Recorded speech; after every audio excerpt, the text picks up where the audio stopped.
Сәлем балалар, хал жағдайларың қалай? Бүгін бізде сабақта математика 1-ші сынып, 7-ші сабақ. Тақырыбымыз қосу және азайту. Балалар каналға тіркеліп, лайк басып, қоңыраушаны басып қоямыз, себебі бізге жаңа сабақ 1-ші болып көрінетін болады, балалар? Қосу және азайту. Қосу және азайтуды орындайсың. 1-ші тапсырмамыз тақтадағы жазуларға қара, түсіндір деген. Балалар, мен сендерге теңдеулердің шешімін жазып қойдым, 1-шісінде бір үлкен саңырауқұлақ және 2 кіші саңырауқұлақ берілген. Бұларды бір-біріне қосатын болсақ, яғни 1-ге 2-ні қоссақ, тең болады 3 шығады, Ал енді вазада, құмырада, яғни 3 гүл берілген, балалар, көріп тұрсыңдар. Оның біреуі өліп қалған, яғни 3-тен 1-ді азайтсақ, 2 гүл қалды, вазада. Құмырада 2 гүл қалды деп теңдеудің шешімін жазамыз. Енді 3-ші суретте 2 алма тұр, оған тағы 1 алманы қоссақ, 3 алма болады. Ал енді 4-ші соңғы суретте 3 банан берілген, біреуі бүтін банан, екеуі ашылған, яғни 3-тен 2-ні азайтамыз. Тең болады, 1-ге тең болады, балалар. Осы есептердің жауабын өздеріңе жазып аласыздар.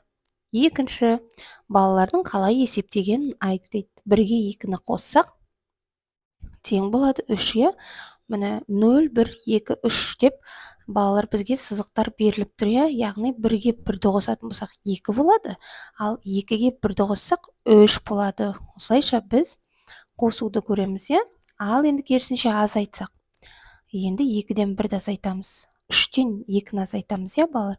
3-тен 1-ді аламыз, және 1-ді алсақ, тең болады 1 болады. Енді мұнда 3-тен керісінше берілген. 1-ді азайтсақ 2 болады.